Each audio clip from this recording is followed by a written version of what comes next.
A paz e a graça do nosso querido Jesus seja na vida de todos, nas nossas vidas, nas nossas famílias. Hoje o nosso estudo segue na carta aos Hebreus, no capítulo 12, quase terminando a carta aos Hebreus. Na segunda parte, é um capítulo extenso, muito importante o seu estudo, e nós dividimos em duas partes. A primeira parte é Deus disciplina os filhos. E é interessante que no momento da disciplina, não há como dizer que a disciplina é boa, é doída, é desagradável, mas o resultado é benéfico. Se é filho, tem disciplina. Agora, a partir do verso 14, a advertência, olha, um sinal amarelo, contra a rejeição de Deus. Esforcem-se para viver em paz com todos e para serem santos, porém, sem santidade, ninguém verá a Deus. Olha que relação interessante. Viver em paz com todos e serem santos, relacionado a uma vida de santidade. Posso dizer que um relacionamento conturbado, de brigas, de desavenças, de divisão, vai influenciar na minha santidade. Vai sim. Vai haver um descontrole do domínio próprio, vai haver mágoas, sentimentos ruins no meu coração. E aqui está dizendo que eu devo me esforçar para ter paz com todos. Por quê? Deus sabe que tem gente que não é fácil. Então, é mesmo esforço.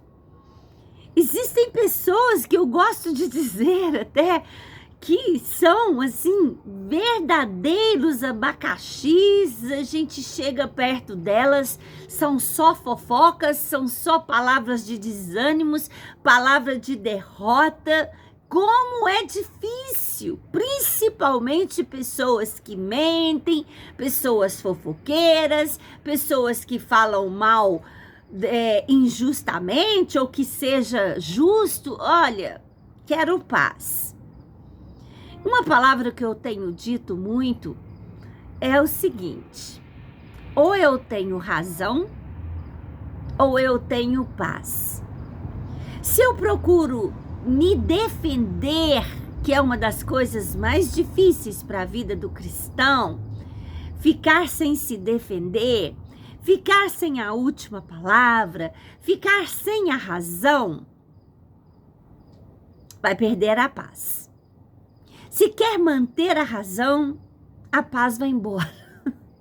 Então, o ideal é fugir, é se esforçar para manter a paz, porque eu tenho experimentado isso e vale a pena. Com certeza vale a pena.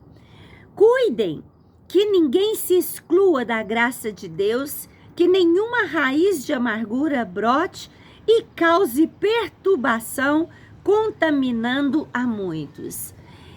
Essa expressão, raiz de amargura, ela é terrível para a vida de uma pessoa. Por quê?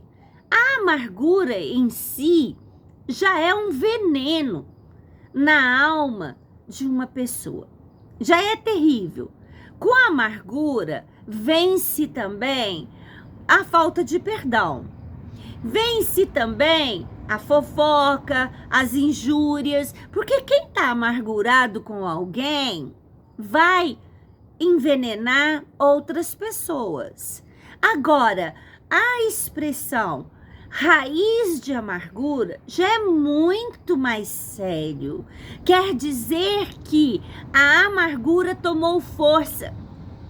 Quer dizer que a amargura criou raízes profundas que vai sustentar aquela árvore e vai dar fruto, e esse fruto vai contaminar a vida das pessoas. Então, devemos resolver a amargura. Geralmente, na sua maioria, ela é vencida com o perdão de Deus, com o perdão que nós liberamos para a pessoa, com o nosso abrir mão de ter razão, ter um bom relacionamento, conseguir abençoar uma pessoa pelo qual uma raiz de amargura brotou na minha vida.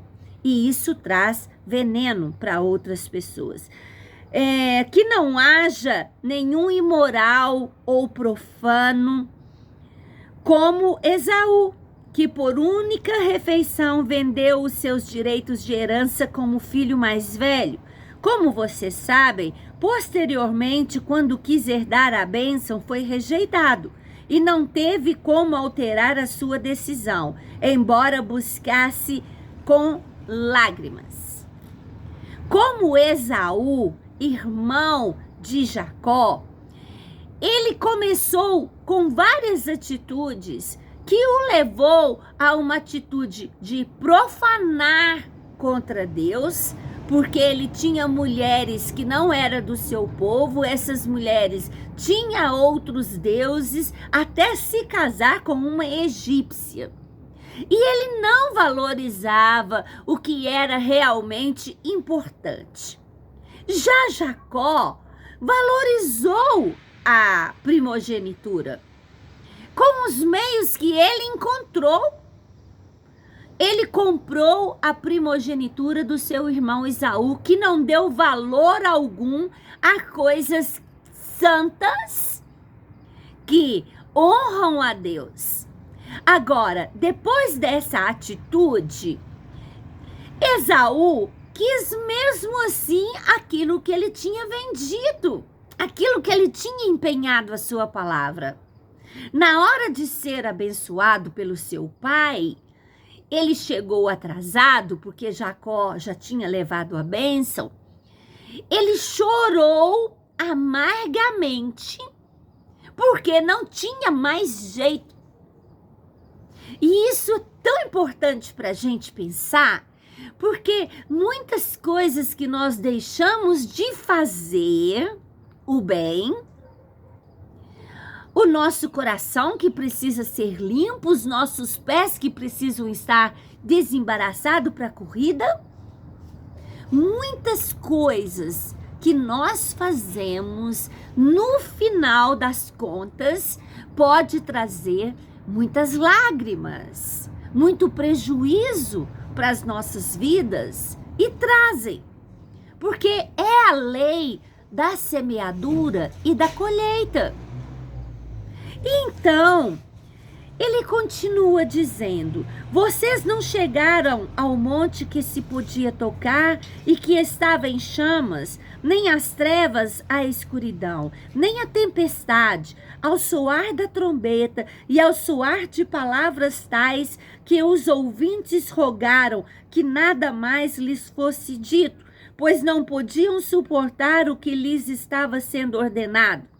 Até um animal, se tocar no monte, deve ser apedrejado. O espetáculo era tão terrível que até Moisés disse: estou apavorado e trêmulo. Essa situação foi quando Deus mandou o povo se consagrar, porque queria falar com o povo, queria se revelar ao povo. Mas o tremor e o temor foi tanto que eles imploraram para Moisés: Moisés, fale você mesmo com Deus, porque nós estamos aterrorizados. Quando nós buscamos a santidade em Deus, a sua santidade, quando nós nos aproximamos de Deus e pecamos, é assim que nos sentimos, com temor a Deus. E essa foi a situação que até Moisés, a carta aqui aos Hebreus diz que ele ficou apavorado e trêmulo. E Deus não falou mais com o povo. Continuou falando sim com Moisés. Mas vocês chegaram ao Monte Sião, a Jerusalém celestial, a cidade do Deus vivo. Chegaram aos milhares de anjos em alegre reunião. Com a nova aliança, nós não vamos simplesmente nos aproximar desse monte, o monte de Deus, para ouvir Deus. Agora, nós chegamos diante do trono de Deus, diante da presença santa de Deus, mas não por nosso mérito, mas não porque nós fizemos boas obras, porque o sangue de Jesus nos lavou, nos purificou, a obra redentora de Jesus, do Espírito Santo de Deus, nos tornou de réus em santos, nos tornou de criaturas em filhos.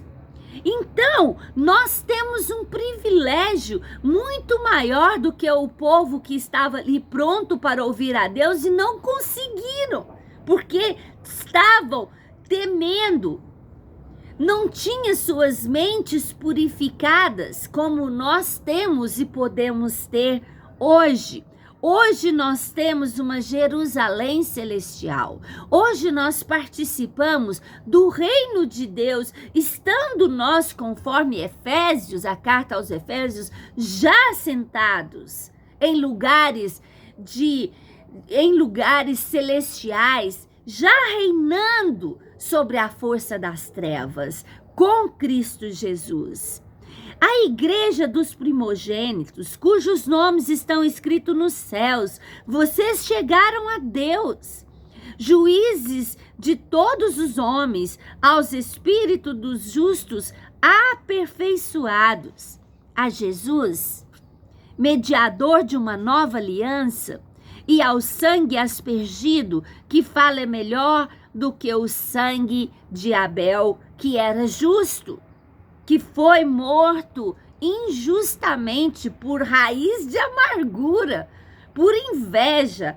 Abel foi morto e lá em Gênesis diz que a terra clama pelo sangue de Abel. Mas pelo sangue de Jesus, que é mediador, ele que faz a ponte, ele que nos leva a Deus, não a outro. É Jesus Cristo que é mediador, né, com seu sangue aspergido, não naquela arca da aliança feita por mão de homens, mas lá no tabernáculo celestial, feito pela mão de Deus, ele leva o seu sangue para aspergir pelos nossos pecados. E ele diz assim: cuidado.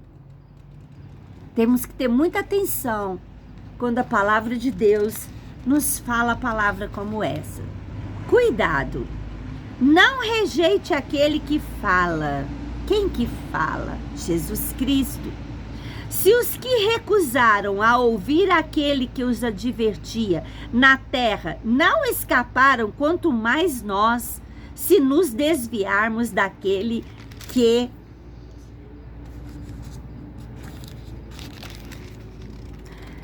quanto mais daquele que nos adverte dos céus. Olha, o povo que pecou contra Deus no deserto, a terra se abriu e engoliu muitos. Fogo do céu caiu e queimou, trucidou a vida de muitos. E no final, quando eles foram contra Moisés, contra a palavra de Deus, que eles iriam tomar a terra prometida, e eles disseram que não era possível, somente Josué e Caleb entraram na terra prometida. Todos os outros ficaram vagando por 40 anos no deserto, até que toda aquela descendência morresse e não entrasse na terra prometida. Se Deus fez isso com aquele povo, por que não faria conosco, que temos uma aliança muito superior, que é a aliança do sangue de Jesus Cristo, o Cordeiro de Deus, o justo?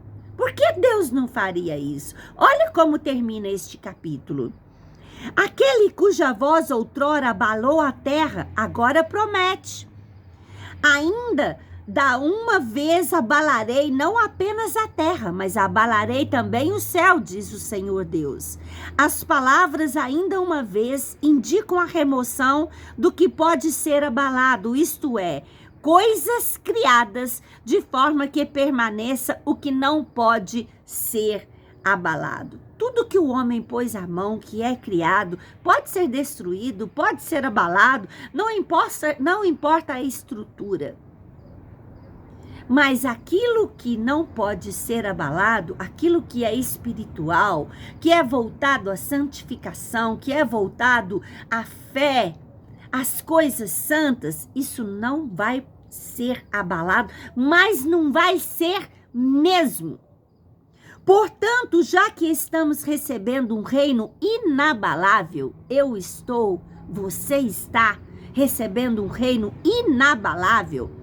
Sejamos agradecidos, assim adoremos a Deus de modo aceitável, com reverência e temor. Nada de o cara lá de cima, nada de falar com Deus como se ele tivesse me devendo alguma coisa, como se ele tivesse que me dar todas as coisas. Não! Ele não tem que me dar todas as coisas. O que há de mais caro e precioso, ele providenciou para aqueles que aceitarem Jesus Cristo como Senhor das suas vidas. Pois o nosso Deus é Deus de fogo consumidor. Ele está advertindo a cada um de nós para não ser levado a coisas profanas, outros deuses, a imoralidade, a não ter raiz de amargura, a levar muito a sério uma aliança que custou o sangue do Filho de Deus para aspergir lá no tabernáculo celestial pelas nossas vidas. O que mais vai restar se essa aliança não é válida? Não resta mais nada. Sabe o que resta? Fogo consumidor, como foi no passado. Deus está falando aqui, vai ser também no presente século, nessa nova aliança. Que Deus nos ajude, nos dê graça, que possamos ser cada dia mais aperfeiçoados, nos parecer cada dia mais com Jesus Cristo, o seu molde, para que tudo que Jesus fez vale a pena.